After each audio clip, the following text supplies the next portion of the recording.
Hey everybody, this is the BS Podcast Network. I'm Ben Dorst. Steven Dominguez. At least this show is better than pure BS. What? What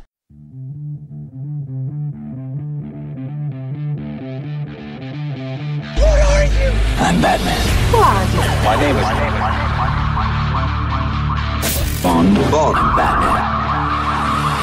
Name's Bond. James Bond. I'm Batman. Bond. James Bond. I'm Batman. I'm Batman. This is the Batman vs. James Bond show. The show covering everything related to Batman and James Bond movies. And now, here's your host, Brian Thomas. Hello, everyone, and welcome back to an all-new episode of the Batman vs. James Bond show. The name's Thomas, Brian Thomas, and I am your host. And this is the show where we discuss everything related to Batman and James Bond movies. It is great to be back. Heck yeah, I'm glad to be here. I hope you are too.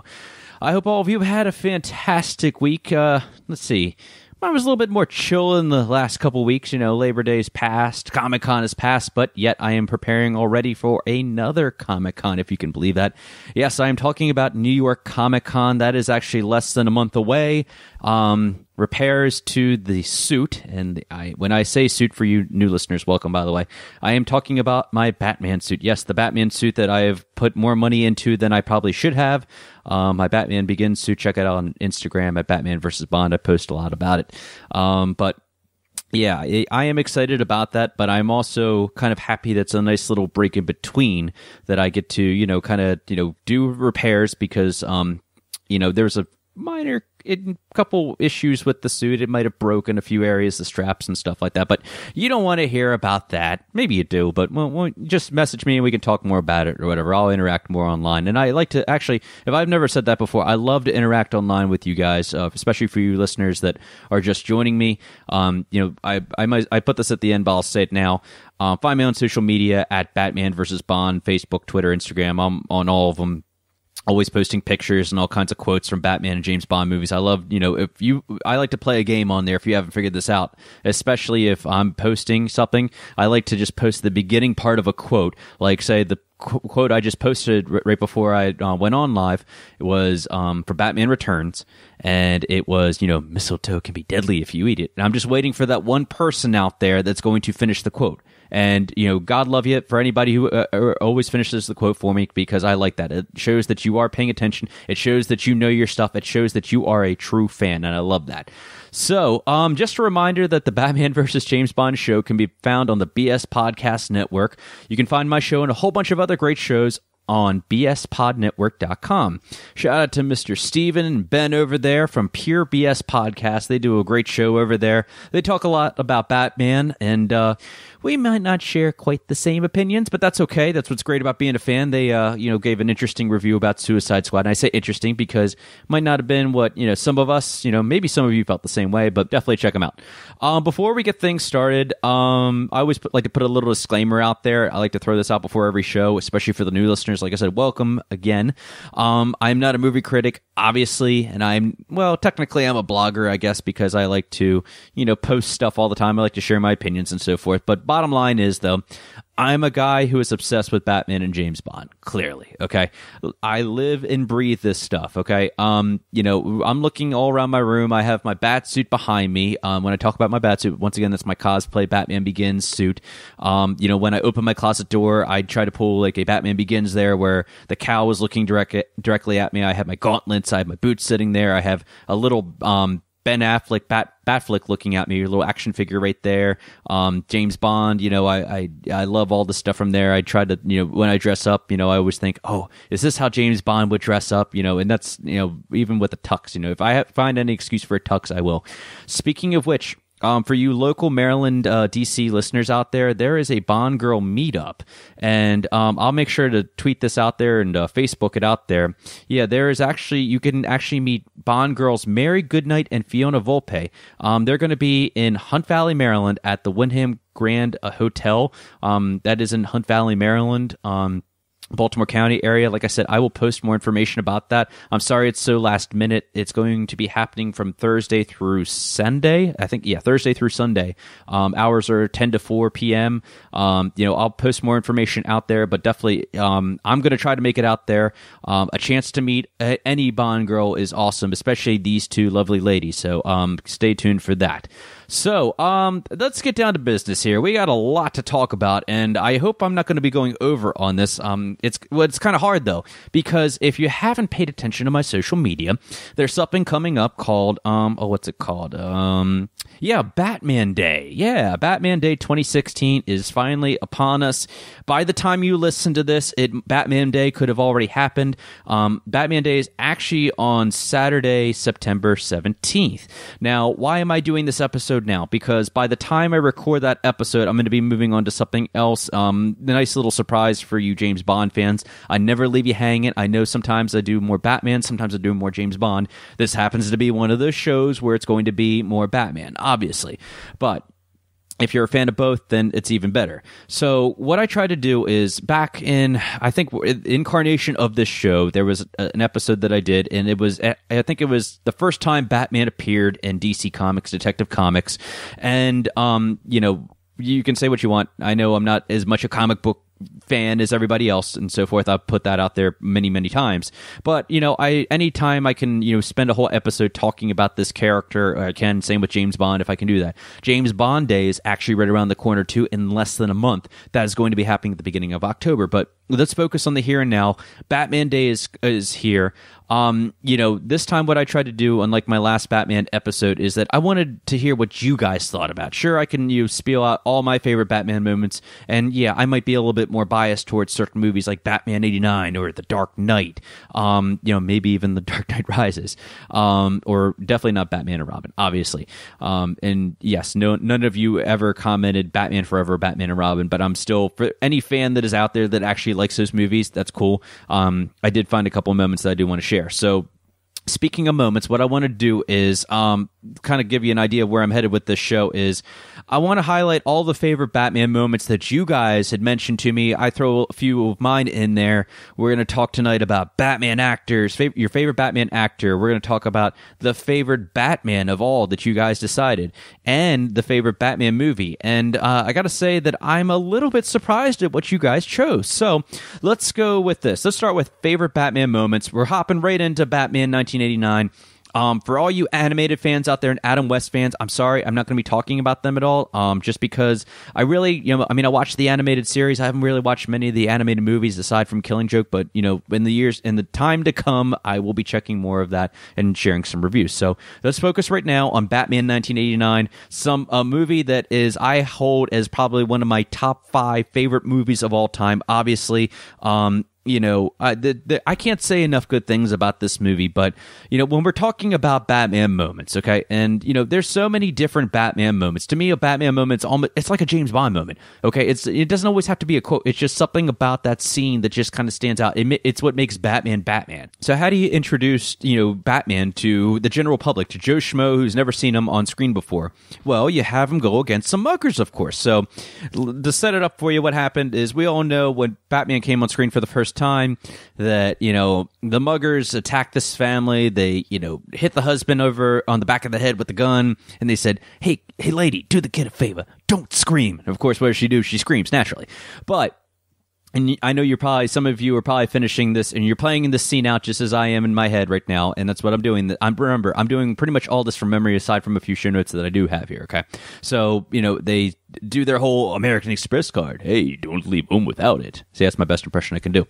So what happens is, all of a sudden, they look up above when they're in this like little alley or whatever it is, and then what happens is, Batman is standing there. He spreads his wings with his cape and so forth, and then he jumps down, scares the living S out of these two muggers, and then he just, all of a sudden, it's like he takes his wings and slams them right down, and the guys are like, oh my god, what's about to happen, and stuff like that. And of course, Batman does his thing. He does his little, I don't know what you want to call, martial arts, jujitsu kind of kick, knocks the guy through the wood and so forth, and then takes the other guy, gets him with the batarang. And here's one of my favorite moments, and the same with you guys, you did the same thing.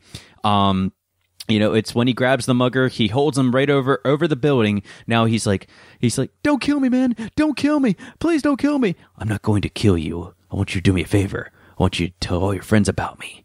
Who are you? I am Batman. And then he just does that and just drops the guy, and then he jumps off the building, and then all of a sudden he kind of like disappears, and the guy kind of looks over and he's like, and then he just can't believe what just happened. Of course, he's got to check his shorts, because naturally, who wouldn't, by a 6-foot bat and so forth. And that's, I don't know of any other best or introduction that I could have thought up to introducing Batman to the screen. You got to give Tim Burton kudos for how he did that, or the writers. Was it Sam Hamm? I think is the one that comes off the top of my head. Anyway, he's one of the writers anyway, and just Michael Keaton's performance. Okay, remember Michael Keaton and. When I think of Michael Keaton, of course, if I wasn't thinking of him as Batman, I'm usually, before Batman, I would think of, okay, maybe Beetlejuice, another great movie by Tim Burton also. But a lot of people used to think of him as Mr. Mom. And, if you've ever seen Mr. Mom, it's a great movie, by the way. It's a 1980s movie. It's about him staying at home. And I'm not going to go into it, though, but I'm saying that he was kind of typecast, and he was almost kind of like how Heath Ledger was with the Joker, and same with Ben Affleck. It's just saying, oh, well, he's not meant for the role. He can't be Batman. Well, he had to have just silenced all the haters at that time when he did that line. And for anybody who hasn't seen that movie and they get to experience this for the first time, and you think of Michael Keaton, well, now you think of him as, you can think of him as Birdman and other roles that are out there and so forth. And he's a very well-credited actor. Sometimes he appeared more than others and so forth.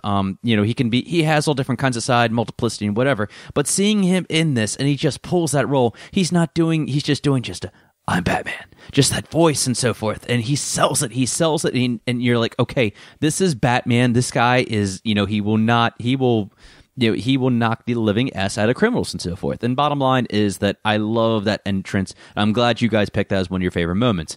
All right, so let's fast forward to when Bruce Wayne and Michael Keaton visits Vicky Vale Kim Basinger at her apartment. Nice place. Lots of space and so forth. And then all of a sudden Joker intrudes, says the same line and so forth. And then, he realizes that, Bruce Wayne is there. Well, Miss Vale, there appears to be another rooster in the hen house and so forth. And Bruce Wayne, Miss Pa. Oh, see, I love quoting this. I love this movie, obviously. So, what happens is that, they have their talk and so forth. It's Bruce Wayne, not Batman, meeting, he knows that Jack Nicholson is the Joker, or is Jack Napier. Let me rephrase that. He knows that the Joker is Jack Napier, but he knows that he's actually obviously the one who dropped him into the chemicals and went and accessed chemicals and so forth. But where I'm getting at is this line is that, what it leads up to is just Bruce Wayne is doing his little speech. He's like, yeah, I used to know this guy named Jack. He made some mistakes. He kind of slipped. And then yada, yada, yada. And then he's like, and then, you want to get nuts? All right, let's get nuts. And then Jack Nicholson pulls his revolver out, and he's like, tell me something, my friend. You ever dance with the devil in the pale moonlight? What? I always say that to all my prey. I just like the sound of it. And then shoots him and so forth. And we all know that Bruce Wayne survived it and then goes on throughout the movie and so forth. Vicky Vale didn't do that. She did her classic, damsel in distress scream and stuff like that. But just the line and, just how Nicholson pulled that off. It's Joker being Joker, okay? It's a good portrayal of Michael Keaton being able to do Bruce Wayne and so forth, and just thinking on his feet. Okay, he knew that Jack Nicholson would probably shoot him. He knew the Joker was going to be up to something, but it was just like, okay, Batman didn't need to have the gadgets. He didn't need to have the suit. He was still able to think. That's why it makes him the world's greatest detective, obviously. So that's definitely one. I can't remember if you guys mentioned that, but I definitely wanted to throw that in there and so forth. Now, one that I really, really like in here, and we're fast forwarding once again, and mind you, I can list a whole bunch of highlights from these movies, but I want to make sure we get through all of them and so forth. Now, let's go to the one where the Joker is giving away the $1 million purse or whatever it is when he's doing his little parade and so forth, Gotham City celebration. He's got all the balloons out there. You know where I'm going with this. I'm talking about when Batman shows up with the Batwing. Okay, so It's when Joker's trying to poison, everybody with the chemicals and so forth or whatever, and Batman, ends up saving them and so forth. Anyway, where I'm going with this is that I love how Jack Nicholson is just such in shock. He's got such an O face, okay? That's one of the greatest parts. He's like, why didn't somebody tell me he had one of those things? Bob? Gun. And and trust me, there's nothing funny about that, about what happened to Bob and so forth or whatever. I'm just saying it's just how insane this Joker is, or just Jack Nicholson. The Joker in general is obviously an insane guy already, but just his portrayal of it, that you can still you can still kind of laugh. At least in my sense of humor, I did laugh at that and so forth. I'm gonna need a moment or two alone, boys. And then, he goes, and then what happens is, after Batman does his thing, and this is another one I want to mention, is that he takes the Batwing, he flies it all the way up and right past the clouds, and then he just stops at the moon, and it's heading like straight up. And all of a sudden, and obviously the Batwing is shaped like a bat. It stops, and it has that perfect picture where it's just crossing the moon, and it looks like a bat signal. Then he just like drops it to the sky, drops through the sky. Then gains control of it, and then what does he do? He heads back down to Gotham City. He heads down to find the Joker. Now, this is the beauty of this. This shows the true what do I want to call this? The true battle between good and evil, if you will. It shows just how much Batman wants to get back at the Joker. I mean, we all know, and let's put this to rest already. Yeah, Batman does kill people sometimes. You know what? Actually, I'll save that. I want to save that for the very end. So he heads down. He gets all the guns and missiles loaded on the Batwing. And then what does Jack Nicholson do? Well, he all of a sudden says, come on, you gruesome son of a bitch. Come to me. Ha ha ha. And then he's standing in the middle of the street. He's just no gun. He's just standing there. And then what does Batman do? He just shoots all his guns and shoots at his missiles. And it's somehow, I've never figured this out. I think it was done intentionally. I'm not sure. I mean, but all the guns just kind of go to the left and to the right of the Joker. So, and then what does Jack Nicholson's Joker do? Well, he pulls out this huge revolver. Okay, it's like a freaking cannon almost, and shoots it. And all it takes is one shot, and he just aims it just enough where it hits the Batwing. And I don't know how you could miss with that anyway. And it's like a rifle in a way, and shoots it, and then what happens is the Batwing goes down and so forth. But it was just that moment. It just, and I don't, like I said, I don't know if it was intentional. I still haven't figured it out to this day. I know what happens in another Batman movie because he didn't want to go through with it. But I would just say that, let's just say for sake of argument that Batman was trying to intimidate the Joker. Okay. What if that was possible? I have no idea.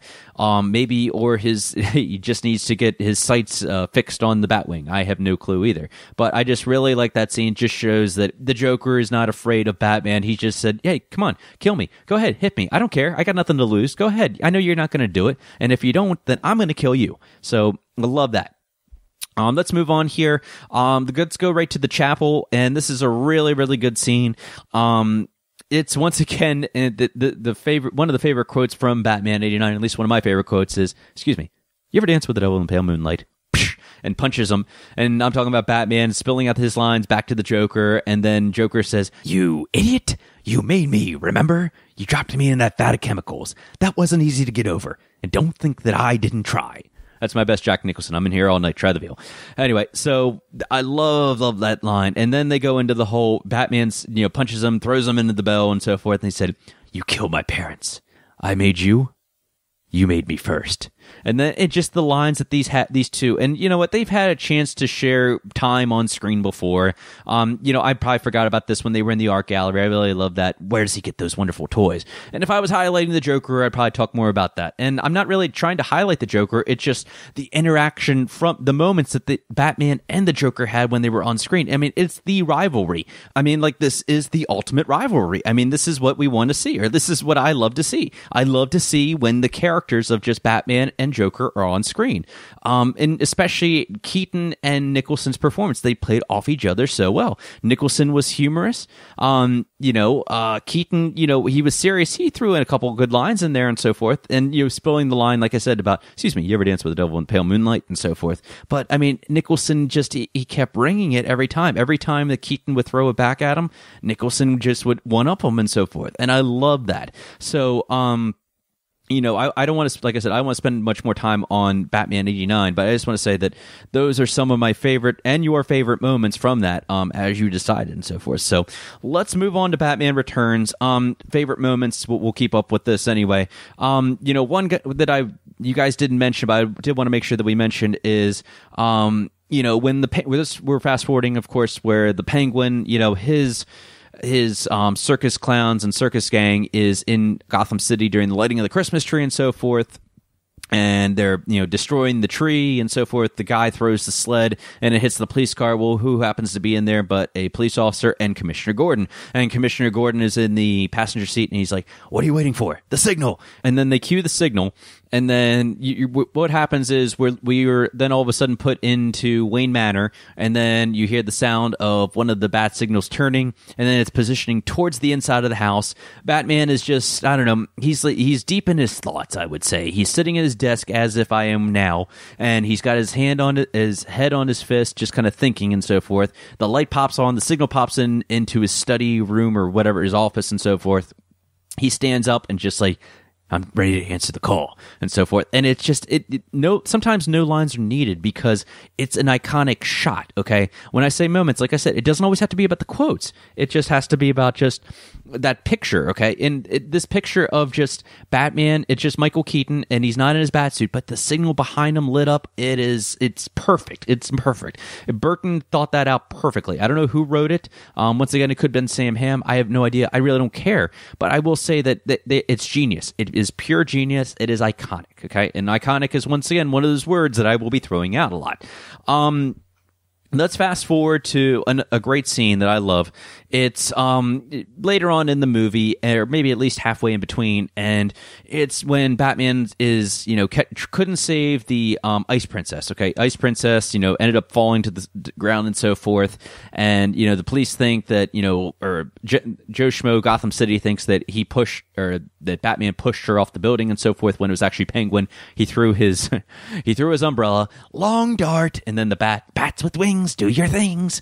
And the police start shooting at Batman, and as Commissioner Gordon's like, hold your fire, and he falls off onto the roof. And then what happens is Catwoman catches up with him, and then just kind of like, he's laying on the ground on his back, and what does Catwoman do? Well, it's Michelle Pfeiffer, and she's in that leather suit.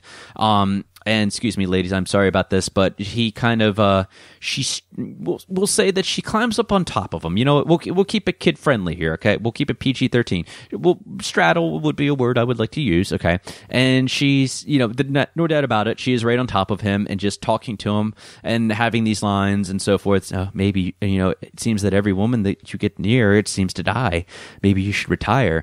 And then they do the whole, mistletoe can be deadly if you eat it, but a kiss can be even deadlier, and so forth. And they pull all those lines and so forth. And I just love that. And like I said, it's not always about action, folks, okay? I love action movies as much as you guys do. Sometimes, I love a good action scene, but sometimes I just love a good dialogue scene. And this is just one of those that you want these two to get together, okay? At least I do. Just that chemistry is there. Catwoman is obviously the flip side, the kind of like, I guess they phrase it this way, they're kind of like flip sides of a coin in a way.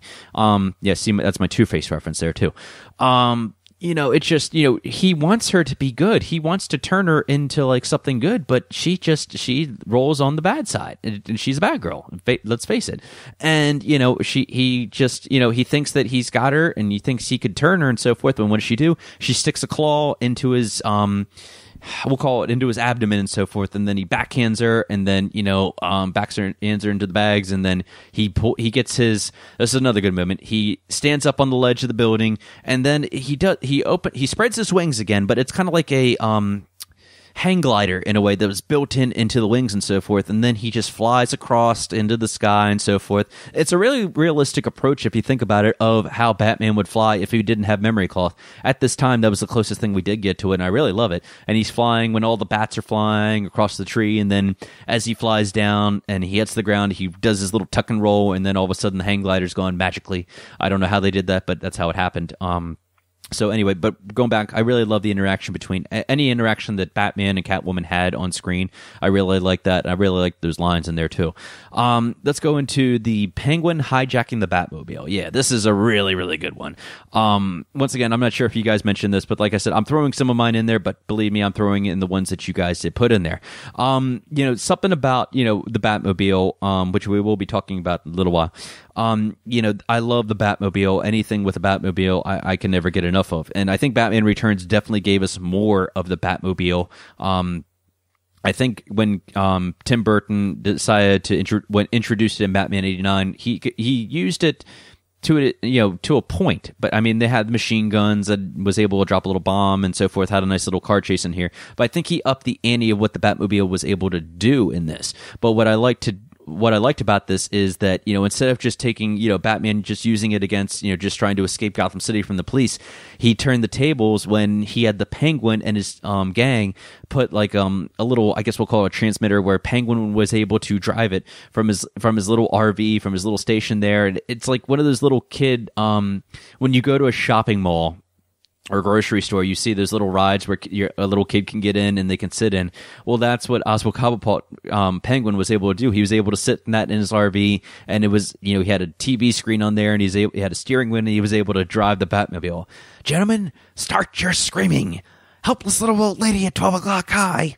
And all those lines and stuff like that. And I love that. It was an interesting perspective on a car chase, and it just showed that, things were turning for the worse for Batman at this time, because Catwoman and Penguin were able to do exactly what they wanted. They wanted to turn Batman into the villain, and that's how Gotham City did see him at that time, because he just allegedly pushed the Ice Princess off the building, and now he's driving over cars, and he's demolishing Gotham City streets and stuff like that. And it was just, I just love it. And just the interaction of the Penguin and Batman is just, he's helpless. He can't really do anything. He does finally obviously get out of it and does the Bat Missile, but it's just, how Penguin is just spilling all those lines.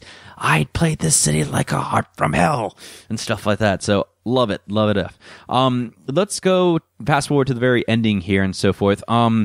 All right, once more with Batman and Catwoman. Like I said, Batman has tried every possible way to turn Catwoman. Somehow Catwoman, she has an idea by the end that it is Bruce Wayne who's Batman, but she's not absolutely positive, even after, restating those lines and so forth, mistletoe and whatever.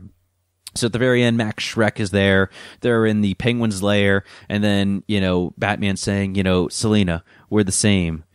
Split down the center and so forth. And what does he do? He rips off the cowl of his 90, was it 92, I believe was Batman Returns? Yeah, fact checkers out there, double check me on that. We'll just say it's 1992, but anyway, it's a slightly different costume than, the original 89, but same idea where he rips off the cowl.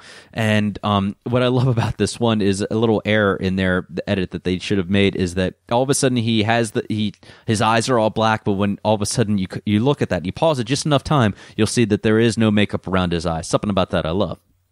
And he takes it off, and just enough, and it just shows, Catwoman has, the Selina Kyle has this look of relief, like, it's Bruce Wayne, oh my god. But, at the same time, though, it just, I liked something about that. I liked how he revealed his identity. Maybe that's the best thing to do when Max Schreck is holding a revolver and about ready to shoot you and so forth. But I do like that. It's just showing that he's begging and pleading to Catwoman, saying, hey, come with me, you can live with me, and we can run away, and, we can get away from this life and so forth. Love that.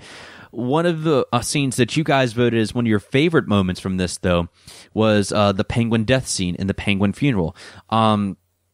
To go off with, after, Selina Kyle, does her like whole taser thing and kills Max Schreck and so forth, Batman's trying to find her and so forth, and by this time Penguin is in the water, and Batman, I guess, thought he died, or at least was, drowned, whatever.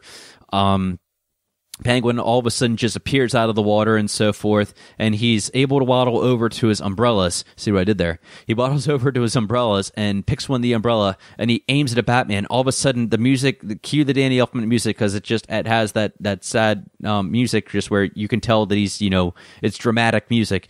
And then what happens is that Batman just does this quick turn, and all of a sudden, ding, like this. And then, what does Penguin do? But he opens the umbrella, but ends up being the kitty umbrella. He's like, it was the wrong umbrella. Something along those lines. That was such a bad Penguin impression. Delete that. Never listen to that again. Anyway, so, and then he's like, I need a nice glass of ice water. Something along those lines, and then he falls over, and this was a really touching scene, and I'm glad you guys picked this one up because I probably would have forgot about it because I haven't seen the movie in a little while.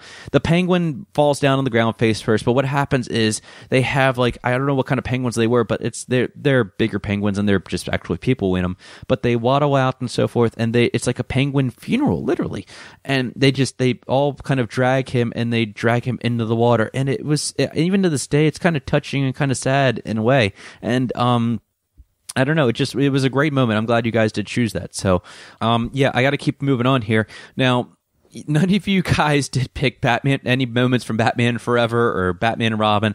I did want to throw a few of them in there, one from each anyway, just so we don't, despite what most of you and I think about these movies, I mean, there's a little bit of good in them, I would say. So, and the one I picked from Batman Forever is this one. It's after the fact that, Robin is kind of like helping out Batman in a way and so forth, and even though Batman didn't want him to help out and so forth, and Dick Grayson spills this line. I'll just read it off this way: all I can think about every day is getting Two-Face. He took my whole life, and when I was out there and I imagined it was him and I was fighting, even when I was fighting you, and all the pain went away. Do you understand? And Bruce Wayne's like, yes, I do. Good, because I got to help you, because you're going to help me find him, and when we do, I'm the one who kills him. And then Bruce Wayne says this: so you're willing to take a life? Then it will happen like this. You make the kill, but your pain doesn't die with Harvey. It grows. So you run into the night to find another face, and another, until one terrible morning you wake up and realize that revenge has become your whole life, and you won't know why. And Dick Grayson's like, you can't understand. Your family wasn't killed by a maniac. Bruce Wayne: yes, they were. We're the same. And I really like this about this, and maybe a lot of people forget about this. I mean, maybe there's some Batman Forever lovers out there, or fans. It just proves that, at least with this whole, Chris O'Donnell and Val Kilmer, Batman and Robin, is that they really do this is that moment where they actually have the same understanding. It's like, if you're like me, then why don't you help me? I want to help. I want to train me to be your partner and so forth.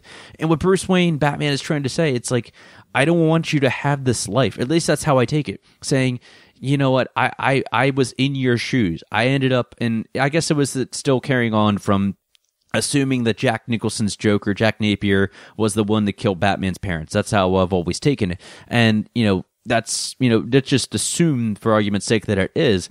And that, once again, you have a criminal such as Two-Face, a maniac. He kills Robin's whole family right in front of him, and Robin's kind of helpless. He doesn't know what to do. And, that anger, he just wants to kill Harvey Two-Face. And, like I said, Batman's just saying, Dick, this is not, I don't want this for you. I killed I let the Joker die, and you know what? I'm still out there. I'm still fighting, and it doesn't make anything better. As a matter of fact, maybe it's even gotten worse. And once again, with Batman Forever, if I haven't said this before, all the elements were there. Okay, we're dealing with a time where Batman is questioning if he really wants this lifestyle. He's having those flashbacks of when his parents had died, his parents' wake and so forth, of when he fell into the Batcave. And for that, I gotta give it to Joel Schumacher for doing that. And, it's really showing an emotional side of Bruce Wayne. Maybe one that we really didn't get to see as much in, like, say, Batman 89. Yeah, we knew that, Batman reflected and he looked back saying, okay, just when his parents were killed by Jack Napier. But this time we're seeing, like, it's the after effect. It's just, even to this day, Batman is still grieving with the loss of his family and trying to decide, can Bruce Wayne and Batman still coexist and so forth. And the Riddler says that also at the very end. But I think that's something to think about, though, that as much as, and I'll stick up for Batman Forever once again with this, saying, as much as we want to criticize that, that message there, it's, can Batman and Bruce Wayne still coexist or whatever? Can, should Bruce Wayne, he's faced with the question, does he want to go on with that lifestyle of being Batman, being two people, or can he be both, or maybe none at all? So something to think about. Batman and Robin, it was really hard to find some good moments from this. I'm not kidding when I say that. Sure, I could say, if we wanted to have the cheesiest one-liners, yeah, we surely could. I will throw this out there. Once again, an interaction between Batman and Robin. It's the fact that, Batman and Robin were arguing over poison ivy. Robin thinks that, he should have like his own signal and so forth, and that Bruce Wayne's jealous of him because, he can get poison ivy and so forth or whatever. And Batman is trying to say, she's playing with your head, Dick. You need to realize this. She's turning us against each other and so forth. And what I like about this is that, Bruce Wayne, George Clooney, had his moment where he's saying, so I'm asking you, friend, partner, brother, will you trust me now? And so forth. And he's kind of saying to Robin, once again, saying, okay, you know what? I know it's my way or the highway and so forth. But you know what? I really know what I'm talking about. And this is not worth, us going against each other and so forth. She's turning us, you're my friend, you're my partner, you're practically my brother. We need to stop all this disagreement and just, we need to go get the bad guys and so forth. So I did like that moment. And I think, like I said, there are a few redeeming qualities of Batman and Robin. It's hard to find some, but there are some good quotes in there. I've said the Alfred quote many, many times. That's why I didn't want to pick that one this time. But all right, moving on here. Favorite Batman moments. Once again, we are going into Batman Begins. Yes, a lot of you did have a lot of moments from Batman Begins. So let's go into the ice training. Or the sword training on the ice, and great scene in here. Just the cinematography and so forth, everything by Wally Pfister. And just the lines, and it's obviously it's before Batman actually begins. See what I did there. But I like seeing the training aspect of this, and just seeing how he's training as a ninja. Some people don't like that, but I really like that, and it makes more sense, especially when you think about the character of Batman. It's like, okay, well, how did he become Batman? Really like that, but the ice training, going back to this, Ra's al Ghul was saying, your parents' death was not your fault. It was your father's. And, Bruce Wayne is just like, I can't believe you said that, you bastard. How dare you say that about that? And he's like, well, I've had training. And then Ra's al Ghul was like, the training is nothing. The will is everything. The will to act. And then all of a sudden what happens is Bruce Wayne, tricks him and gets Ra's al Ghul on the ground and says, yield. And then all of a sudden Ra's al Ghul taps the ice and said, you've only I forget exactly the quote, but anyway, he taps the ice and then Bruce Wayne falls right down into the water. It was a funny kind of moment, at least in my mind it was, and so forth. And then of course, at the campfire they shared this kind of I guess you want to say a sentimental understanding kind of scene. It's like a slight backstory, and it actually plays more into the trilogy if you watched the whole trilogy of where Ra's al Ghul comes from and what has made him or driven him to be in this position and so forth. Now we all know that he's Ducard and so forth, but I'm just calling him what he is. He's Ra's al Ghul, and he's like, I wasn't always like this and so forth, and Bruce Wayne is still focused on, vengeance and so forth or whatever.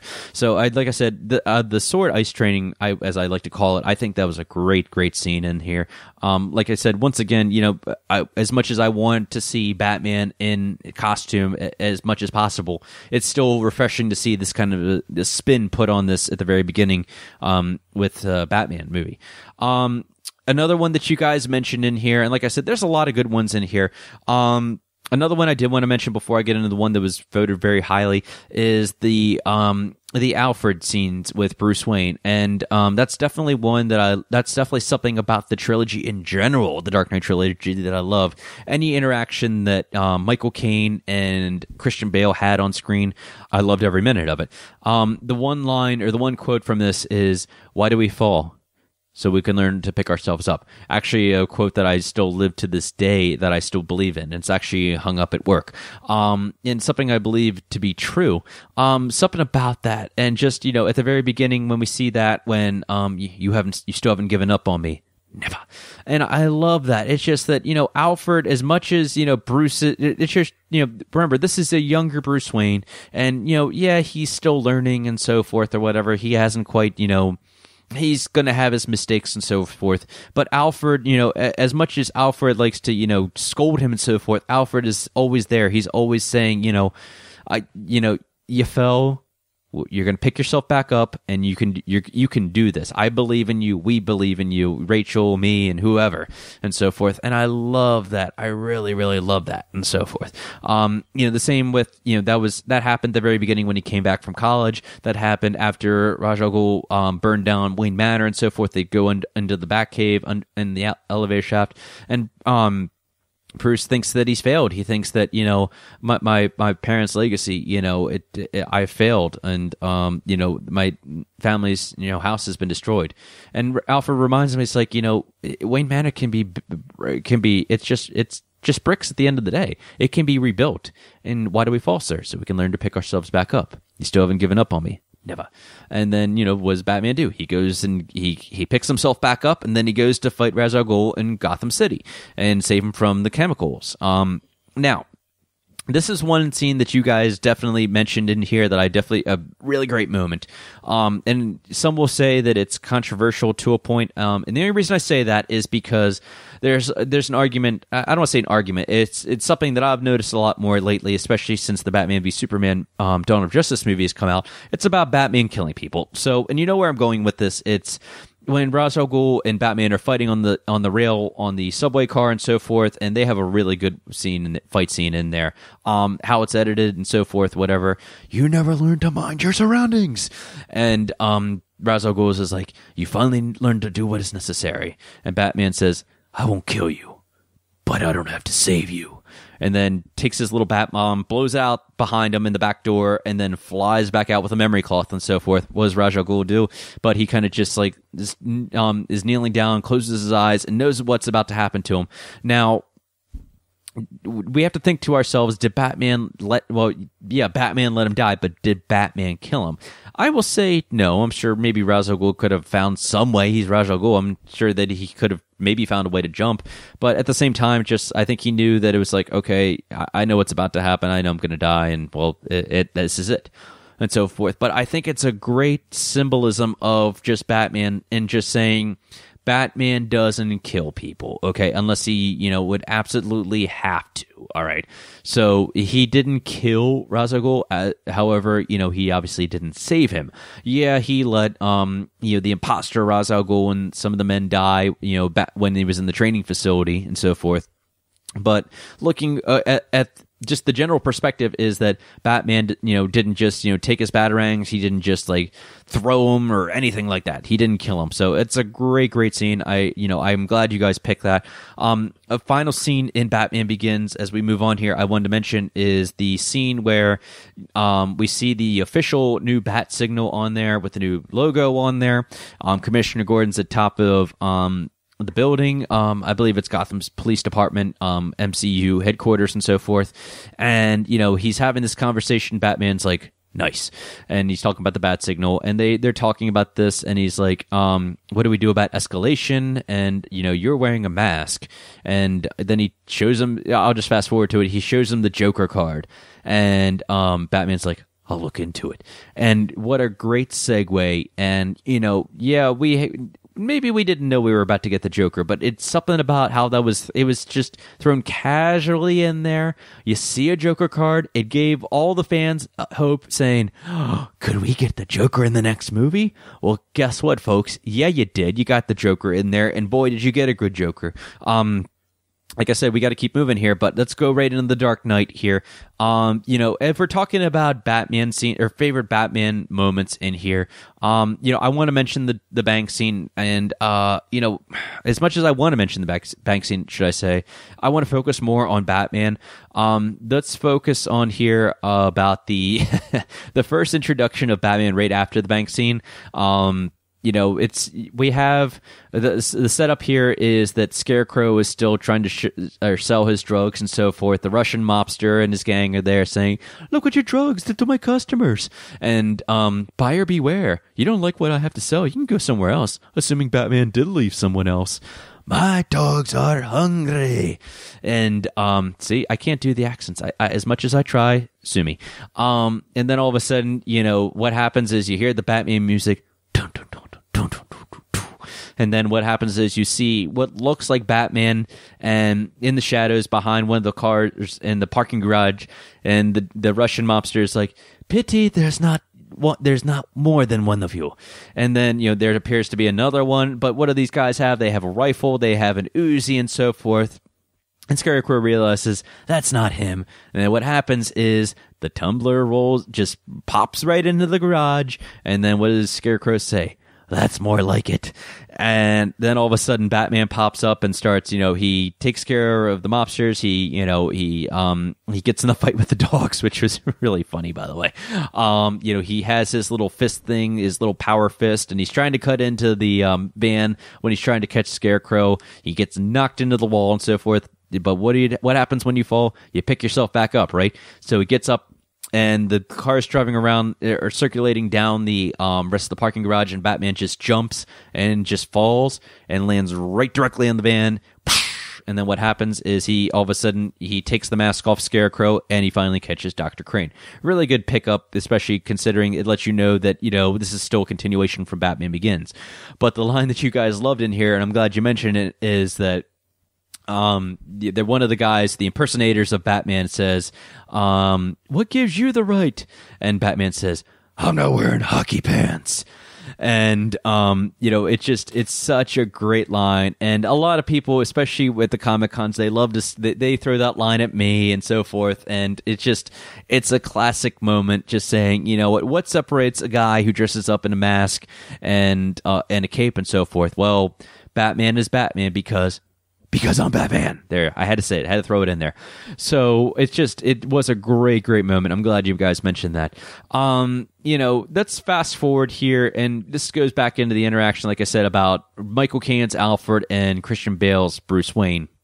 And some of the lines, and one of the greatest lines in here is actually from Alfred when he's talking to Batman. They're looking they're in we'll call it the Batcave, okay? It's not Wayne Manor's Batcave, but it's the Batcave that's, it's the where the tunnel was, I guess you could say. Anyway, so they're looking at the screen, they're looking at pictures of, or the video of the Joker when he recorded it and so forth, and Bruce Wayne says, "I knew the mob wouldn't go down without a fight, but this is different. They've crossed the line." And Alfred's like, "You crossed the line first, sir. You hammered and you bullied them into the desperation."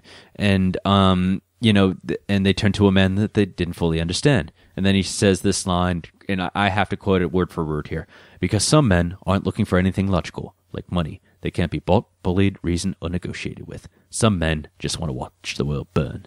And it's just like, oh, I love that. I love that line. I remember from the teaser trailer even too. And just, Alfred is saying that, and then it goes into the whole Joker saying, "Starting tonight, people will die. I'm a man, my word." And it's just one of those lines. It's just like I said, sometimes dialogue can speak better than action, guys. It really can. And this line will stick around for such a long time to come. And it sums up everything about the Joker, and it sums up about, Batman trying to understand the Joker. Batman, or Bruce Wayne, is never going to be able to understand the Joker. He doesn't have to, even as much as he's going to try. It's just there's no negotiating with the Joker, especially this Joker from Heath Ledger, okay? Let's fast forward into the scene where Batman, they had he's on the Bat Pod, and he's trying to protect Harvey Dent in the armored car. Joker's chasing him in the 18-wheeler and so forth, and then of course, the scene where they flip the 18-wheeler, which was great, when he's on the Bat Pod and he's like, he missed, and then all of a sudden, what happens is the cables snap into the road, and all of a sudden, the tractor trailer just flips. And let me tell you, folks, that is just classic action scene right there. That's not, maybe, I'm sure they had some special effects, but sometimes classic action is the best way to go. Just regular effect sometimes, I guess you could say. Anyway, what happens is that, Joker comes out of the tractor trailer, falls to the ground. He's holding this machine gun. He's using almost the machine gun, I would say, to help him up in a way. And he already is firing shots as he's stumbling and so forth. And what does he do? He starts shooting the gun at drivers down in the streets and so forth. Batman is coming at him at the Batpod. And what does he do? What does Joker do? Joker just stops there, just like, come on, I want you to do it. I want you to do it. I want you to do it. Come on, hit me, hit me, hit me. Come on, hit me. And then just does that. And Batman's just screaming. He has the chance to take out the Joker. Okay. Once again, and does not do it because why? Because Batman is trying not to kill. And it's just classic moment, but he dodges him and then runs right into the back of the armored car. I loved it. I loved every minute of it. And it just, the Joker is just like, I wanted you to do it, but I knew you would do it. That kind of deal. So I really, really love that moment in here. As we fast forward here, let's go right into one of my favorite scenes, and I always like to mention this, is the interrogation scene. If there's ever a scene in a Batman movie where, it's just two actors in a room and just acting and just giving some of the best performances, it's Heath Ledger's Joker and Christian Bale's Batman. It's just what we want to see. They are face to face in an interrogation room at the MCU. You have Commissioner Gordon looking in at him with the rest of the officers and detectives and so forth, and Joker saying, "I wanted to see what you do, and you didn't disappoint. What do you want to kill me? I don't want to kill you. What would I do without you? You complete me. And you're garbage who kills for money. Don't talk to me like you're one of them, even if you wanted to be. You see, these people, they need you right now, but when they don't, they'll cast you out like a leopard." And just, I could go into that and so forth, and but it's just something about this. It's just the fight of good and evil again, folks. It really is. Zeno's paradox. This is what happens when an unstoppable force meets an immovable object. Batman will not kill the Joker as much as he tries, okay? And the Joker is going to try to keep having Batman kill him, but it's not going to happen and so forth. And he keeps pushing him to that limit. And what does he say? The only sensible way to live in the world is without rules. And tonight you're going to break your only rule. And just, look at you go. And I just loved it. I loved every minute of it. If I could, pick one of my favorite scenes from any Batman movie, this might be number one. I mean, like I said, it's just something about the dialogue in here, just the performances by these actors. I mean, Heath Ledger really died giving us the performance of his life. Okay, let's leave it at that. All right, so let's fast forward here to the scene where Batman was just trying to save Harvey Dent and Rachel Dawes. We know that he actually when he thought he was going to save Rachel Dawes, it was actually Harvey Dent that he saved and so forth. Batman is back in his penthouse, and he's just sitting there. He's in his full costume, minus the cowl. He's just holding the cowl.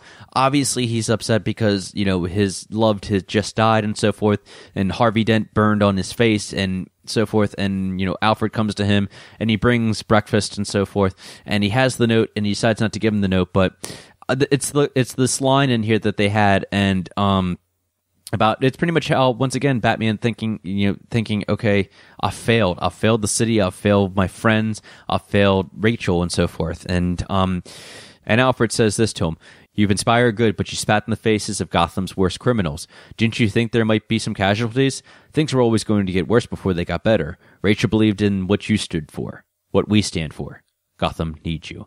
And I just, once again, it's a true testament of, Alfred knew from the very beginning that this whole idea of Batman, this whole journey of, what Bruce Wayne set to do was, it was, I don't know, it was out there, we'll say that.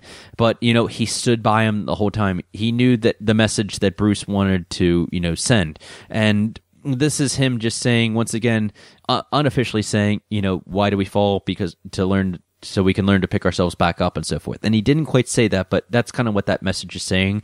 And that's just the idea of what this Batman had to go through, of Christian Bale's Batman. It's just that, sometimes the ones we loved, because of this, it was bound to happen, unfortunately. And, but it doesn't mean we have to give up, because Rachel believed in what Batman stood for. I believe in what Batman stood for, and you still need to keep believing what you stand for, and so forth. So I really, really like that.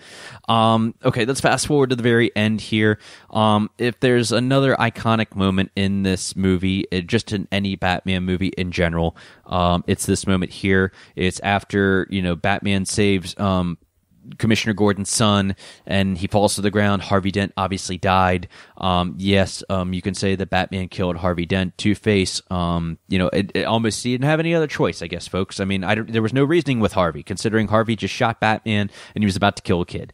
Anyway, Gordon is saying thank you, and Batman's saying you don't have to thank me. And Gordon is going on with saying, what every hope that Harvey had, or every hope our city had with Harvey, or dies with Harvey's reputation and so forth, and people will lose hope. And Batman's like, they can't lose hope. They must never know what happened and so forth. And Batman goes on saying, because I'm not a hero. I killed those people, set the dogs on me, you'll chase me because that's what needs to be done and so forth. And then he's saying, as much as Commissioner Gordon doesn't want him to do this, saying, no, you can't, whatever Gotham needs me to be. And you either die a hero or live long enough to see yourself become the villain. Another great quote. I almost forgot that. I'm glad you guys just reminded me, or I reminded myself about that. And then what happens is Batman runs and so forth. And then it's really touching because you have the music that Hans Zimmer and James Newton Howard, and we'll talk about scores in a little bit, it plays so well into this. It's so emotional. It sets the tone for this. Not just the dialogue. It's just something about, it's when a movie really comes together, guys. When not just the dialogue, but you have the score and just, everything about the tone. It sets the tone. Batman taking the blame, okay? Trying to save his city, okay? Because at the time, that's what he believed was right. Just so to make sure that, people don't lose faith in what Harvey Dent, and just thinking that, realizing that Harvey ended up turning into the villain. He rather himself become the villain instead of, for the better of the city. And then Batman runs to the Batpod and so forth. Commissioner Gordon's son starts yelling out, Batman, Batman, Dad, where's he going? He didn't kill those people. And then Gordon goes into the quote, he's the hero Gotham deserves, but not the one it needs right now. So we'll hunt him, because he can take it, because he's not our hero. He's a silent guardian, a watchful protector, a dark knight.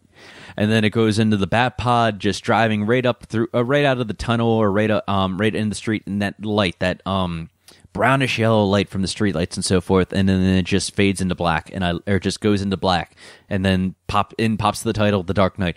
Love it. Perfect ending in that movie. I couldn't have wrapped it up any other way. I couldn't have imagined it ending it in any other way. It's a sad ending. It's a cliffhanger ending. And you know what? I love to be continued in movies just because of that. I love those kind of endings. I always like to hear what you guys think, but I think that we can all agree that, that's maybe what makes that movie so great, because once again, like I'll reiterate this again, Batman is determined to save his city no matter what it takes, even if it means him becoming the villain, just to make sure that, for the greater good. So let's head into The Dark Knight Rises here. I know we're going over here, but let's just go for it. Anyway, so one of the lines I remember from the trailer for these movies was Alfred talking. And let's face it, folks, this is the conclusion of the Dark Knight trilogy, okay? And there's nothing that's ever been exactly happy and upbeat about the Dark Knight trilogy. Yeah, it has some, it has its moments when it can be funny and has its like lines in there, but it's not done to be campy at the same time. We know what happens there.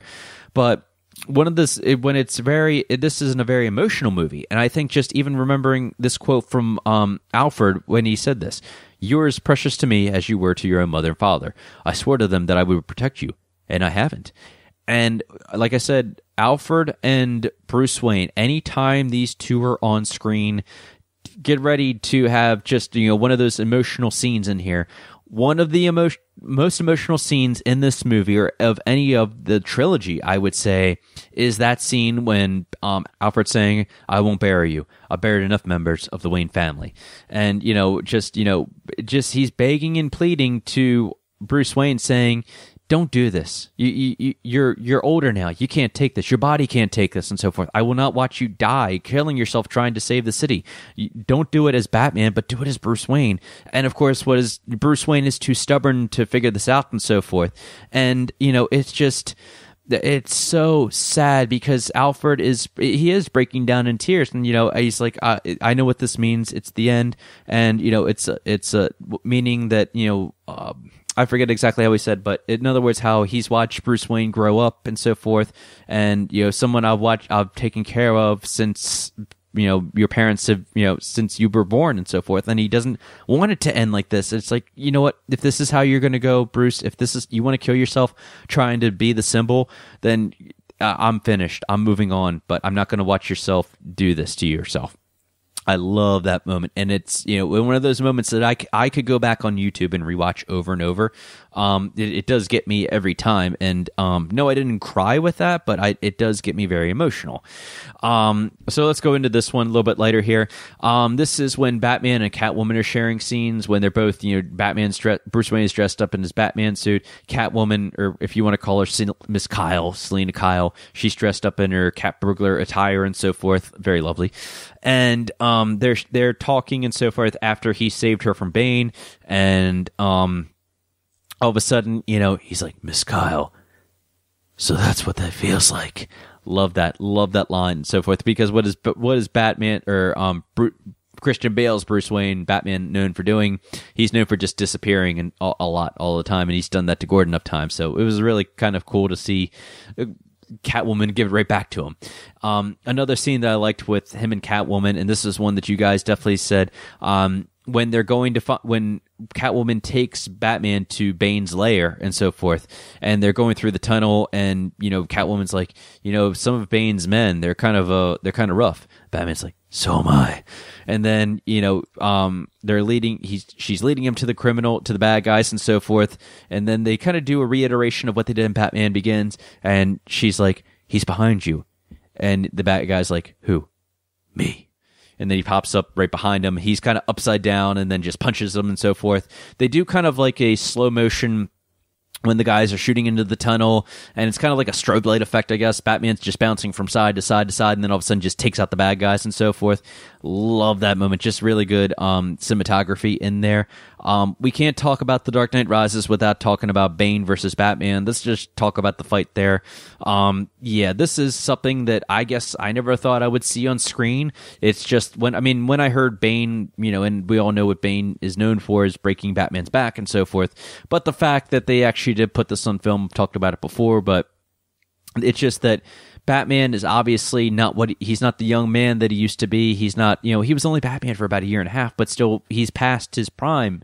And Bane is just all muscle and, maybe not psychologically like the Joker was, but physically he is quite the match for Batman. And he is maybe the match of Batman that Batman never expected. And, he's saying, I am the League of Shadows, and you betrayed us. And just all those lines in there. And, I could spill them out all day and so forth, but let's get to the bottom of the line here is that Bane breaks Batman's back.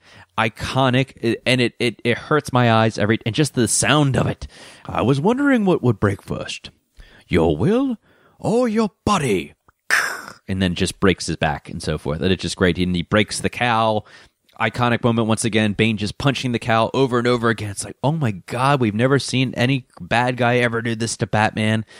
And as much as it hurts me to watch that, I just love that scene. And I think it's it's an iconic moment, if you will. All right, so let's fast forward here to the very ending of The Dark Knight Rises. One, I don't know how Commissioner Gordon never figured out that Bruce Wayne was Batman, where else everybody else did, but we'll just let it slide and so forth, and just say after that, they got Talia al Ghul, they're trying to get the bomb out of the city, and they're tying it to the bat and so forth, and then Commissioner Gordon says, I never cared who you were, but shouldn't the people know the hero who saved them? And Batman says this, a hero can be anyone, even a man doing something as simple and reassuring as putting a coat around a young boy's shoulders to let him know that the world hadn't ended. Jim Gordon, Bruce Wayne?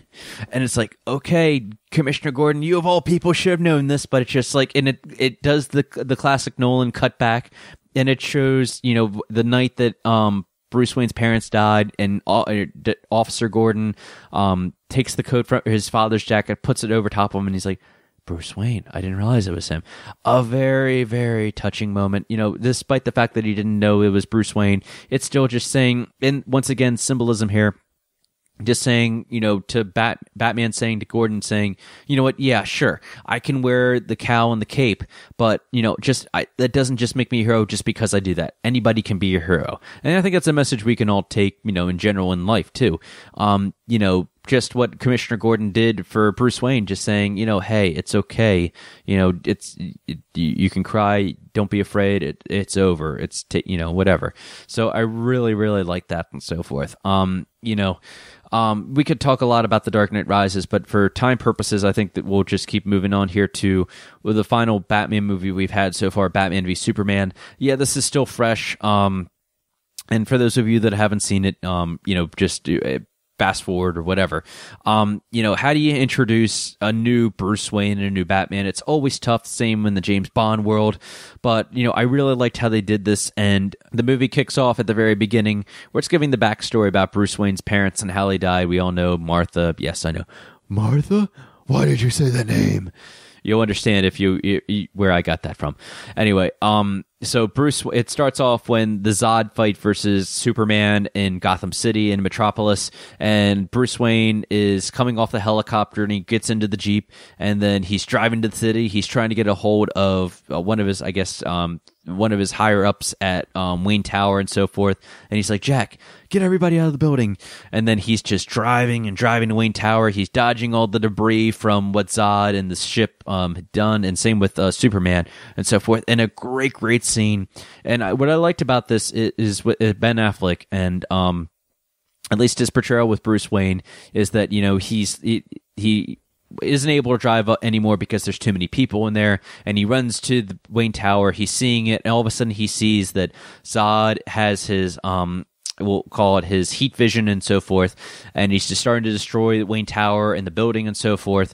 And then what happens is Bruce Wayne is still trying to call to Jack, and what happens is the building just starts collapsing, and then it's just that emotional. He's like, Jack, like that. And it just shows emotionally what had happened and so forth. And then after the building falls and so forth, he runs again to the debris, and he saves the little kid, he saves the little girl.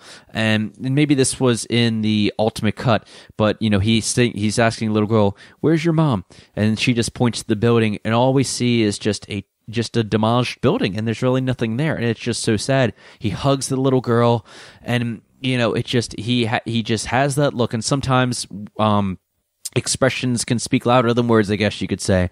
And he turns from a sad look to an angry look as he's watching Zod and Superman fight in the sky. And obviously, what's about to happen. It's about to be the resurrection of Batman and so forth. And as the one of the guys said in the movie, saying there's a new kind of mean in him and so forth. And, let's move into this where, obviously, there was a misunderstanding. Bruce Wayne, Batman took it as that Superman was here possibly to destroy the world or could destroy Earth and so forth.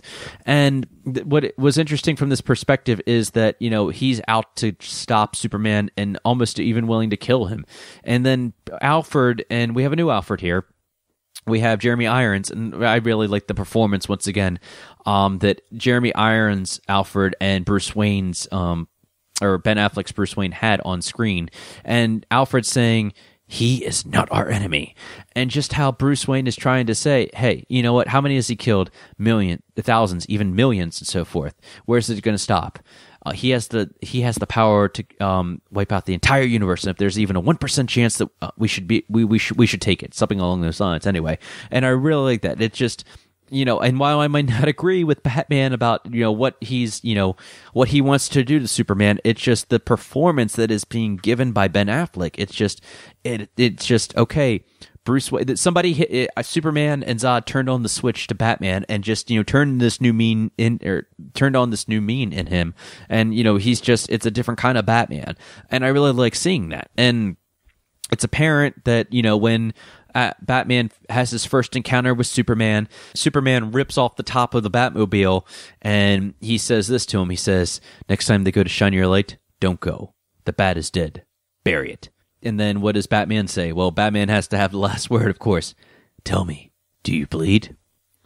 "You will." And I love that. It's just like, okay, Batman is really pissed off right about now and so forth. And we all know what happens with that fight, but I will say that at the near the end of this movie, I really liked how and once again it's an interaction that Alfred and Bruce Wayne Batman had, and it's the whole we'll call it the new Batwing, I guess you could say, the Batplane, whatever you want to call it. And he's going to save Martha Kent, and Alfred's on the line with him saying, "Master Wayne, thermal imaging is showing 24 hostiles on the whatever floor. Why don't I drop you off on the second floor?" And then what does Batman do? Well, Alfred takes control of the Batwing, drops him off on the floor. Batman does his classic comic entrance through the glass window, like it was right out of a comic book, and then all of a sudden appears right out of like the floor where underneath where all the bad guys are, and has one of the best fight sequences we've ever seen in a Batman movie. There, I said it. It was like playing Batman Arkham Knight, or it really was, or one of the Arkham games. It really was, and I loved every minute of it. So it doesn't get much more Batman than that. It really doesn't, especially with the fighting skills and so forth. I will say this about the killing. Yes, I understand Batman killed people in that movie. I'm still going to hold off on addressing that. I'll save that for the very end, because there's a few more highlights I want to get to while we're talking about this and celebrating Batman Day. Now, I asked online, and you guys did reply with this. Let's move on here to favorite scores. I love nothing. Like I said, something about a score in a movie can really set the tone. Sometimes, like I said, actions can speak louder than words. Sometimes it's the dialogue. Sometimes it's just the music, okay? And I think we're all in agreement that Danny Elfman's Batman theme is just the Batman theme in general at the very beginning of 89, at the very beginning of Batman Returns. It's just something about that theme. Dun, dun, dun, dun, dun. It just sets the tone for it. And, it's on my iPod. It's on my iPhone. I listen to it all the time. And trust me, try working out to this music for any Batman score or any James Bond score. And believe me, it will get you pumped up. You'll think that you're Batman and you want to take on the whole world. Or even the Joker. Now, the ones that you guys voted as your favorite scores, this came as a surprise to me. You actually said Batman Returns by Danny Elfman. I don't have, I will say I really don't have any of the Batman Return score, and I don't know why. I have, of course, the 89 score, but, I went back and listened to it, and there are some really good pieces on that, so that's a great score. So if you haven't listened to it, definitely check that out. You can, get it on iTunes, you can listen to it on YouTube or whatever. Another score that I think we're all in agreement in is the Dark Knight score. If you're able to find on YouTube or on iTunes the complete score for the Dark Knight. Of course, the Batman theme that Hans Zimmer and James Newton Howard put together is amazing. The Joker theme, though, that's just a ride in itself, guys. First time I heard that score, I picked up that score right before the movie even came out, and I didn't know what to expect. I was like, okay, well, here I am. I'm trying to clear my mind of having the Jack Nicholson Joker in there, and he really didn't have a theme in there, or they didn't have like that kind of a score for him in the Batman '89 movie, but in this movie, oh my God, it is so good. You almost think you're at the psychotic circus. You really do. And when you listen to the score, you'll understand. And maybe one time I can find a way where I can play some of the music on here. If we can legally do it, then I will. But we got to move on here. Anyway, all right, favorite Batmobile. All right, no surprise here what you guys picked, and I'm right here with you. The Batman '89 Batmobile. Oh yeah, give me as much of that as you can. Any scene in that movie, I love that Batmobile. Sometimes I wonder if I love that more than the Tumbler, and you know what? I think I might like that just a hedge more than the Tumbler. And I do love the Tumbler Batmobile from the Dark Knight trilogy. I really, really do. But I can go back and watch these movies, or I'll see pictures of the '89 Keaton Batmobile, and you know what? It might win. Another one that you guys threw in there was actually Batman Forever, and you know what? I will say that actually is a pretty cool looking Batmobile. The one part that stands out with me with that Batmobile is when he drove on the side of the building with that. He used his grappling hook when he was getting chased by Two-Face's men, and he's driving in Gotham City on the side of one of the apartment buildings on that. And I really, really like that. I really do. Maybe not my favorite Batmobile. Like I said, I'll stick with the '89 Batmobile. I'll agree with you guys on that, and the Tumbler. Really close between those two, but yeah. All right. So favorite bat suit. The favorite bat suit that you guys had picked was, surprisingly to me, was Michael Keaton's bat suit. You didn't really specify. I would assume that you guys are talking about either the 89 or the Batman Returns ones. I think a lot of people like the 89 one. It's just because it was the first, maybe. I'm not sure. In my mind, when I go back and watch Batman Returns, I would actually pick the Batman Returns in there. I think it's because I liked the logo, that the chest emblem that he had on there. It's because they were actually able to use the real bat, or one of the actual bat symbol on there. The bat symbol that was used in 89, there was some kind of legal dispute on that, so they kind of had to change it up, something along those lines. I'm not just making that up, but off the top of my head. Anyway, the Michael Keaton Batsuit is definitely a great one. We all know possibly by now what my favorite Batsuit is, because that's what I bought and what I wear to the cosplay or the Comic Cons is the Batman Begins suit. Let me tell you, that cowl I have a replica of that cowl. I'm not making this all about me, but I will say that you really cannot turn your head in that cowl. I understand sometimes why you had to talk like this, because it's really hard to turn your head. Lucius, I need a suit now. So, that would definitely be one of them. As we're looking at even Batflick suits, I'm looking at my action figure here of the Batflick suit and the gray suit. I really dig that suit. I'm really digging it, as a matter of fact. It's nothing, how do I say this? It's an interesting spin on it, just because it's not just all black. He's got the lighter gray in there. He's got the oversized bat symbol on his chest. The cowl. When you look at the cowl, sometimes maybe you guys like the longer, pointier ears, like in a Keaton cowl. If we're being going really specific, if you like how the cape draped over his suit and so forth, it wasn't it looks more like a bodysuit, if anything, because Batflick was just that jacked up on. Well, I mean, he's just that full muscle and so forth, especially when you got to go toe to toe with Superman. I will say that the Batman armor suit is definitely going to, I think over time, I think people are going to start liking that even more. I think it's kind of fresh in our heads, so it's going to take some time. But I did like that Batman armor suit, especially right out of the Frank Miller comics. Looking to the future, what they're doing with the Justice League Batman suit, it's very similar. It's more armored, I know that, compared to the Batman BVS suit, very similar to the gray one, but a little bit. It's got more black in it, more of like a darker slate gray to it. But I really like that, so we'll see how that plays out. Moving on here, we got to keep moving. The favorite villain voted by you guys, shocker, was the Joker. And what's interesting is you guys didn't just pick one specific Joker. You pretty much picked every Joker on here, just because they're all kind of unique and so forth. I think I summed it up best when I said, Nicholson's was the classic gangster Joker, Ledger's was the terrorist anarchist, and Leto was more of like a psychotic gangster. And I also said he kind of looks like a Hot Topic spokesperson, as my friend Brad said. Gotta agree with him on that. I will say that, as for now, and I think it's pretty clear that the Joker is probably one of my favorites when it comes to villains overall, of villains of all time. Anytime he shared screen time with Batman on there, I definitely got to give it to him. So yeah. All right, this was the tricky one. Favorite Bruce Wayne. I knew what I would pick, but it was really interesting to see what you guys would pick. It was between Bale and Keaton. No surprise there. A few people picked Affleck.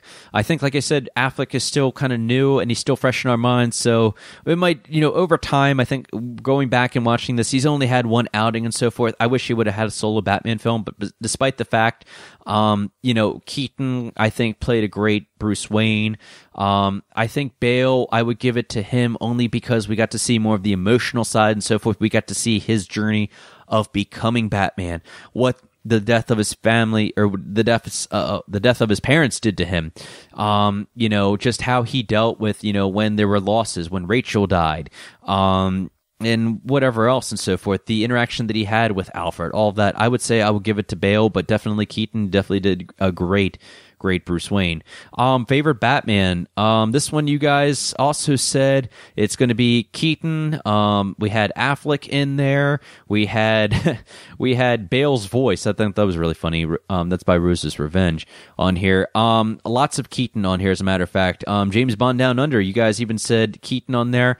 Batman. I'm sorry, Burton's Gotham. You said Keaton. Shocker. Yeah. You know what? Over time, I think we've seen that. No matter how old some of these Batman movies are, Keaton always ends up being the one that played the perfect Batman. Maybe it's because of Bale's voice.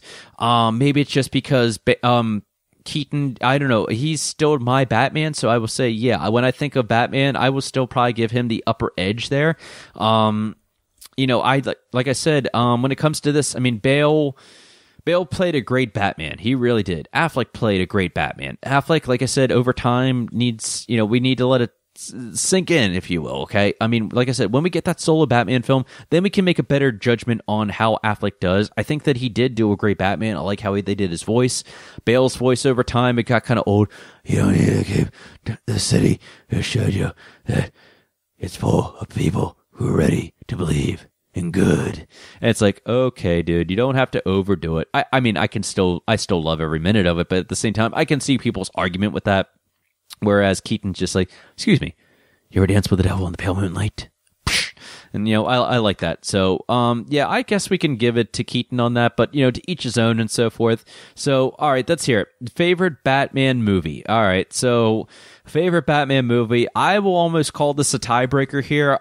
We all know that, 89 Batman's one of my favorites. We all know Dark Knight is one of my favorites. You guys were right there with me. Book Mutant, you said the Dark Knight for you so far. The Dark Man fan, Batman Returns was yours. Tumius 179, you said it's a flip between 89 and the Dark Knight. I fully agree with you. Supernova 1235, you even said the Dark Knight was your favorite. Rest in peace, Heath Ledger. I 100% agree with you. Those are two of my favorites so far, and I think when we look back at these two Batman movies, does 89 hold up? I will say overall it does. I think the Dark Knight might hold up a little bit more, and it might be... It's not because it's newer. I will just say that it's just the performance in there. I mean, it's just the action scenes, but the performances, Oscar caliber performances. Yeah, Heath Ledger got an Oscar because his role was just that damn good. It really was. I'm not saying that it doesn't take away from Nicholson's. It'll never take away from Keaton's. I just think that, to each of them, it's something, once again, Batman versus the Joker, Bruce Wayne, and just his personality, what drove him and so forth. And I really love both these movies, and they will forever probably be one of my two of my favorite movies of all time. So, let's finish this up here with the future of Batman. And, I do want to say that, right now, let's look at where we stand with Batman. At the present time, 2016, we're dealing with the time of, we're fresh off Batman v Superman, Dawn of Justice. We have a new Batman on screen, Batfleck. We have another, we had Suicide Squad where he had a cameo in there. And the biggest thing with DC, the DCEU, as I like to call it, the DC Extended Universe, is that people are afraid, or the studio's too afraid, or whatever. The movies are too dark, okay? The tone is too dark. They need to go for a lighter tone. They need to add some more humor. They need to be like Marvel. And I'll keep saying this till the end of time, that you don't need to be like the other guy, okay? Same with going all the way back to Burton's Batman films, okay? There was nothing else like that at that time. Those set a template for what a Batman movie can be, okay? Or just what the superhero movie can be, okay? You don't have to be like the other guy. You don't have to be a follower, okay? The same with the Nolan trilogy. So Nolan put a realistic approach to that. And, he was still able to pull the darker, grittier. He had some jokes in there, as did the Burton films in there. Well, what happens when you have too much of a lighter tone? Well, then we go into the Schumacher films, and like I said, we can bash on the Schumacher films as much as we want, and if you want a lighter tone, guys, and for those fans that are out there, then I'm afraid we're going to end up right back to Batman and Robin. We're going to have everybody chill. We're going to have the cheesy one-liners, of back card, don't leave home without it, and all this kind of stuff. And you know what? Honestly, I don't want that, and I believe that a lot of us don't want that, and I'm afraid. I will say I'm a little afraid that when when a studio starts listening to what Joe Schmo has to say out there. I liked Batman v Superman: Dawn of Justice. I truly did. I like Suicide Squad. Excuse me. Yeah, they were darker movies. Okay, but it's just how it was written, and I think if they can just say this is the path that we want to go, this is the direction that we want to go, and just go with it. Let's not worry about whatever studio that starts with an M and ends with a L, that's headed by a certain little mouse. Then let's just do our own thing. That's what makes the DC comic or the Warner Brothers Studios them. So what? I know Justice League is going to be lighter, and they've really addressed that. They've even said in the recent news this week that saying that they're going to address why Batman killed in Batman v Superman. Yeah, Batman killed people in there, but I hate to say it, folks, but yeah, Keaton's Batman killed people. Bale's Batman killed people. Even Kilmer's Batman killed people in there. He killed Two-Face. He threw up the coins and Two-Face fell to the ground and so forth. So, I mean, Batman believes in not killing, and depending on which interpretation you believe in or that you like, I mean, yeah, maybe in the comics, there were times where Batman didn't kill people. There's times where he did. I mean, honestly, it doesn't bother me. I don't think it should bother you guys. That's completely up to you. I mean, I know what Batman stands for, and I still believe that his main objective, of course, is his one rule is not to kill people or not to kill the bad guys, and that's what separates him from the bad guys and so forth. And in a way, Batman was the bad guy in Batman v Superman. So I'm interested to see how they're going to address this. When it comes to the new approach that they're doing with the Batman films, we know now that they're going to have Deathstroke in the solo Batman movie. That's been confirmed by Jeff Johns, the head of DC Comics or the DCEU. Looking forward to that. I'm looking forward to new villains being introduced with this. I mean, sure, I love as much as anybody else to see the Joker versus Batman. I'm looking forward, as long as Jared Leto comes back as the Joker, to see what his Joker can do versus Ben Affleck's Batman. At the same time, I like this fresh approach that they're doing of having Deathstroke, Joe, however you say, Manganiello, however you say his last name. He's the big guy from Magic Mike, and I'm Sofia Vergara's husband. I'm really looking forward to seeing what he will do versus Ben Affleck's Batman. I think it's going to be a really physical battle. So, so happy anniversary to Batman in general. Happy Batman Day, everybody. Yay, we made it. Happy belated birthday, by the way, as long as we're talking about Batmans here. Happy belated birthday to Michael Keaton. I missed you last week. Happy birthday, bud. And a happy birthday to Desmond Llewellyn. Yeah, he was, this is the James Bond universe, but, he played Q in 17 Bond movies. Nobody does it better. He was Q, and he forever will be Q. Let's do a quick versus. Versus is the final part of the show where we compare movies of the Batman or James Bond universes versus other franchises in the same wheelhouse. Last week's versus was Suicide Squad versus Guardians of the Galaxy. I know what all the fans will pick. At least if you're listening to this show, you're probably going to pick Suicide Squad. I'm with you on that. I can see why you pick Suicide Squad. Based, for me at least, alone, the performance of Margot Robbie as Harley Quinn just stole my heart. Bad girl, a good girl gone bad. I love every minute of it. Her performance was perfect. I love the Batman cameos in there. I love the humor in there. At the same time, Guardians of the Galaxy, it's a Marvel Cinematic Universe movie. It is a great movie. It is actually one of my favorite MCU movies, as a matter of fact. I will say that it might have the upper edge, and the only reason for this is because of the story. It knew the direction that it wanted to go in. It didn't feel as choppy. Suicide Squad did feel choppy. I've talked about it on my review before. It doesn't mean that, it could have went two directions. It could have had that darker tone, or it could have went lighter, and that it kind of had a little bit of both, but at the same time, it's just the studio meddling in with that about how they wanted to go with that movie. And I'd like to see another cut of that movie, the one that the director had for that, but that's another story for another day. This week's versus is Batman 89 versus The Dark Knight. Yeah, have fun with that one, guys. I don't even know what I'm going to pick with that. So, yeah, have at it. I will post on Twitter, and make sure you cast your vote. So that about wraps it up for this episode of the Batman vs. James Bond show. Yeah, as I'm losing my voice here if you couldn't tell. Please subscribe on iTunes, rate it 5 stars, and leave a nice little review for me on there. Thank you. Follow me on Twitter, Instagram, and Facebook at Batman vs. Bond on all social media. As I mentioned at the top of the show, you can now find the show on the BS Podcast Network. Please be sure to check out all the great programming on there. Next week, James Bond fans, I will have a nice treat for you. Don't worry, I will not leave you hanging. So, like James Bond, I will return until next time. I'm Brian Thomas. Thanks for listening, everybody, and have a great week. Bye-bye. Peace out.